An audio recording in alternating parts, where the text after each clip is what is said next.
लेकिन सरकार इस तरह से इसको प्रचारित कर रही थी जैसे वक्त कोई लैंड माफिया का ग्रुप है, कोई लैंड माफिया की संस्था है। बाबा रामदेव को देख लीजिए, बाबा आशाराम को देख लीजिए, इन सब की, राम रहीम की जो आश्रम है उनका, वो देख लीजिए, वो सैकड़ों एकड़ में है, हजारों एकड़ में।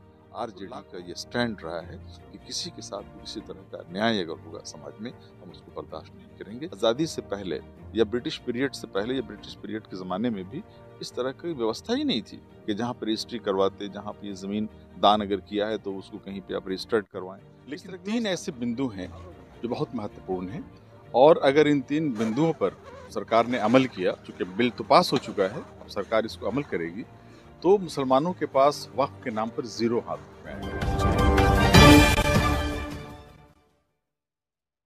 भीगती आंखों के मंजर नहीं देखे जाते, हमसे अब इतने समंदर नहीं देखे जाते।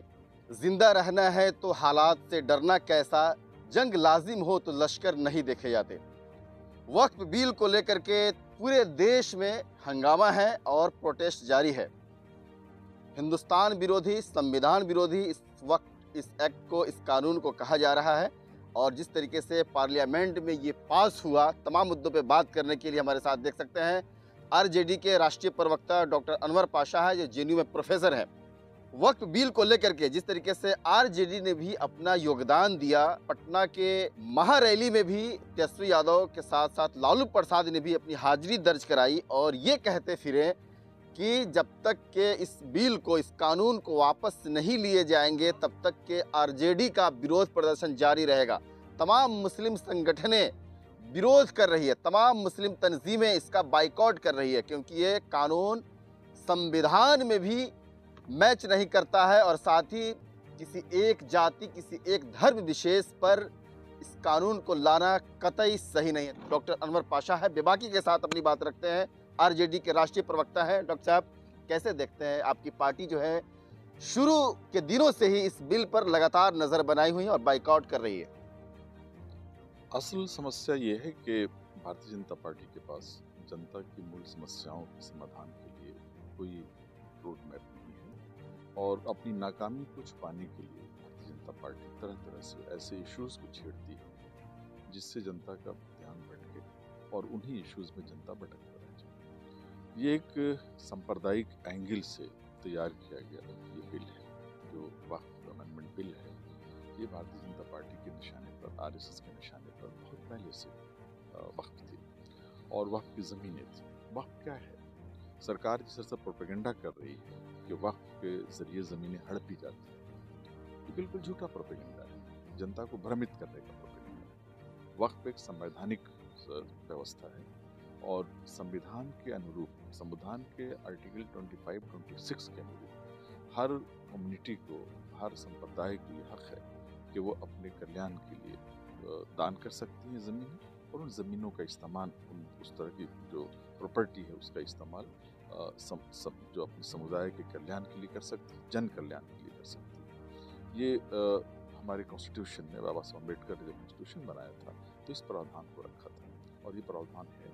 इसी के तहत मंदिर मैनेजमेंट कमेटियाँ हैं, इसी के तहत गुरुद्वारा प्रबंधक कमेटी, इसी के द्वारा चर्च के प्रबंधन की कमेटी और वक्फ कमेटी भी, जो मुसलमानों की मस्जिद हैं, मदरसे हैं, कब्रिस्तान हैं, इनके प्रबंधन से संबंधित जो ज़मीनें दान करते हैं लोग, उनका प्रबंधन देखती है ये वक्फ। वक्फ कोई प्राइवेट संस्था नहीं है, वक्फ एक सरकारी संस्था है, संवैधानिक संस्था है, जिसमें सीईओ जो होते हैं वो डीएम होते हैं डिस्ट्रिक्ट लेवल पे, ये सरकार अपॉइंट करती है, और जो मेंबर होते हैं उसके, वो सरकार अपॉइंट करती है। हर स्टेट में जो वक्फ बोर्ड है उसके मेंबर, उसमें एमएलएज भी होते हैं और कई दूसरे क्षेत्र के लोग जो जानकार लोग होते हैं इस संबंध में, उनको उसमें मेंबर बनाया जाता है और सरकार नॉमिनेट करती है, सरकार बनाती है।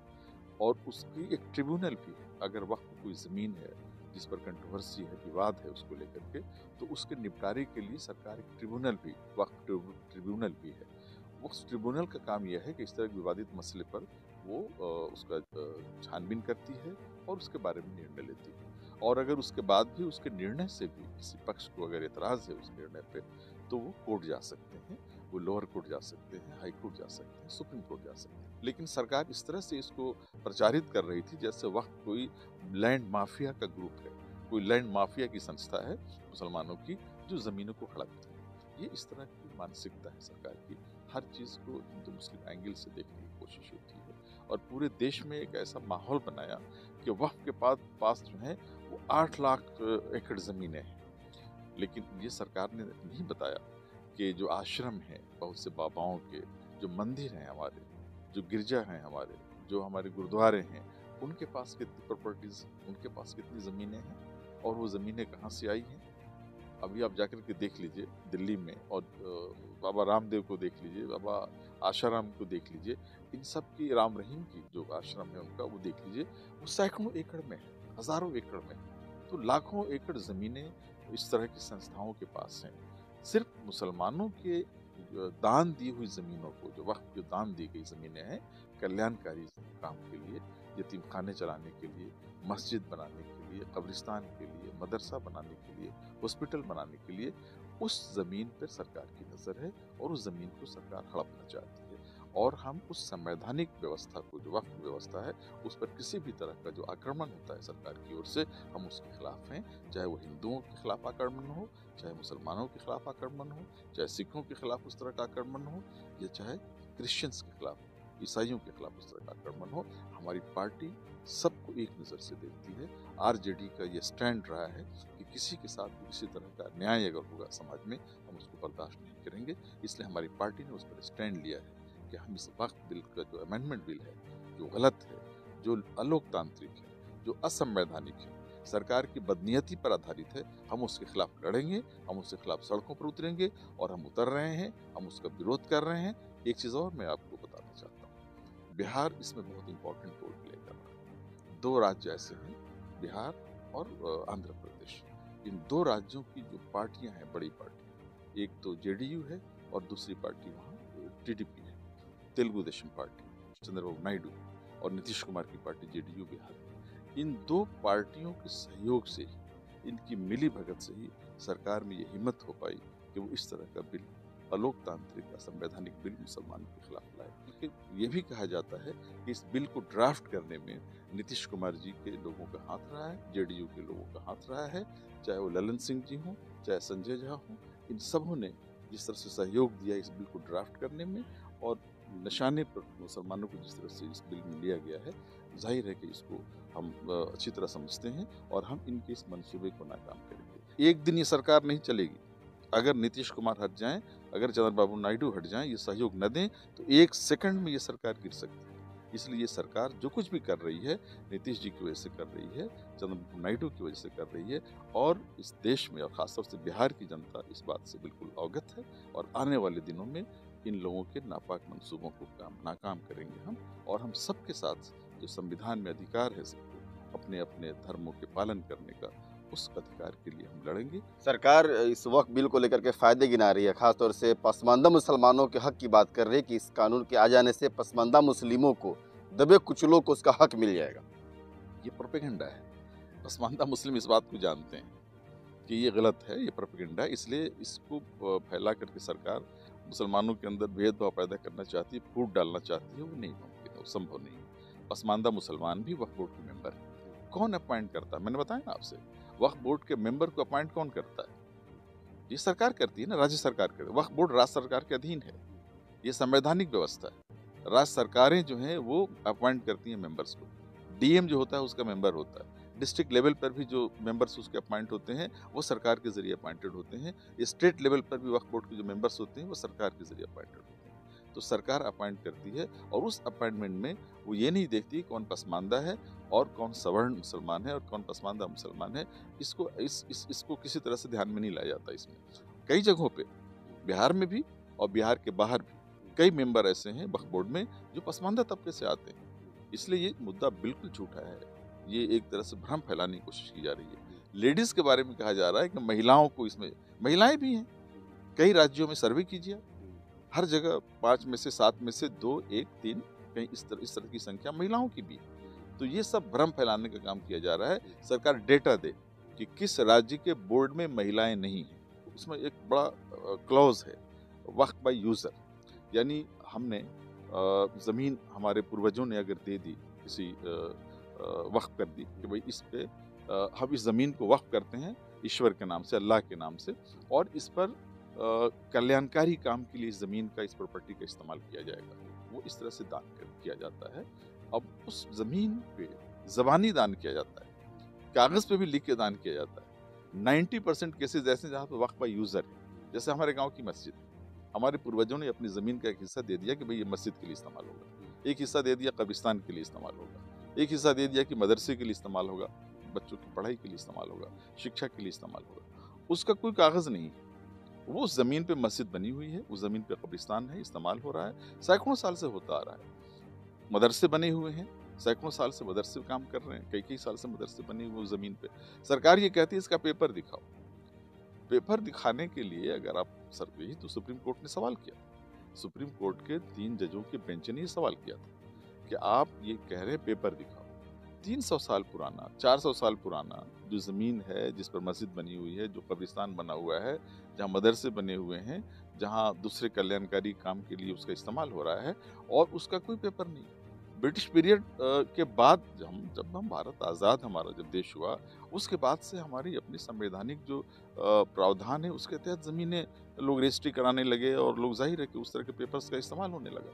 कहाँ है लोगों के पास पेपर? बहुत से लोगों के पास आज़ादी से पहले या ब्रिटिश पीरियड से पहले या ब्रिटिश पीरियड के ज़माने में भी इस तरह की व्यवस्था ही नहीं थी कि जहाँ पर रजिस्ट्री करवाते, जहाँ पर ये ज़मीन दान अगर किया है तो उसको कहीं पे आप रजिस्टर्ड करवाएं, इस तरह की व्यवस्था नहीं थी। यही सवाल तो किया था सुप्रीम कोर्ट ने, और उस सवाल का जवाब नहीं था। जैसे जामा मस्जिद के उन्होंने दिया मिसाल कि जामा मस्जिद तो 300 साल 400 साल पुराना बना मस्जिद दिल्ली में, और उनसे आप पेपर मांग रहे हैं कि कहाँ है वो पेपर कि वो आपकी प्रॉपर्टी है, पेपर दिखाइए। कहाँ से पेपर? सुप्रीम कोर्ट ने कहा। बादशाह साहब, कौन से ऐसे बिंदु है, कौन से ऐसे पॉइंट्स है जिस पे एतराज़ है? वक्फ बिल में ये तो और भी बहुत सारे पॉइंट्स हैं जिन पर एतराज़ है, क्योंकि वो एक तरह से बैकडोर से मुसलमानों के हाथ से वक्फ की प्रॉपर्टी को छीनने की कोशिश है। लेकिन 3 ऐसे बिंदु हैं जो बहुत महत्वपूर्ण हैं, और अगर इन 3 बिंदुओं पर सरकार ने अमल किया, चूँकि बिल तो पास हो चुका है, सरकार इसको अमल करेगी, तो मुसलमानों के पास वक्फ के नाम पर ज़ीरो हाथ में आएगा, कुछ भी नहीं बचेगा, सरकार सारी ज़मीनें हड़प लेगी। पहला पॉइंट उसमें यह है कि डीएम को एक तरह से सुप्रीम अथॉरिटी बनाया गया है इस बिल में, यानी डीएम किसी भी ज़मीन के बारे में फैसला कर सकता है अकेले कि वो ज़मीन वक्फ की है या नहीं। दूसरा ये है कि उसमें जो मेंबर्स का अपॉइंटमेंट है, वक्फ बोर्ड में मेंबर्स के अपॉइंटमेंट को लेकर के सरकार ने जो ये कहा कि उसमें 2 कम से कम मेंबर नॉन मुस्लिम होंगे, यानी हिंदू मेंबर होंगे या सिख या क्रिश्चियन होंगे, उसमें 2 मिनिमम 2 है। वो संख्या ज़्यादा भी हो सकती है, ऐसा भी हो सकता है कि सारे के सारे मेंबर नॉन मुस्लिम हैं।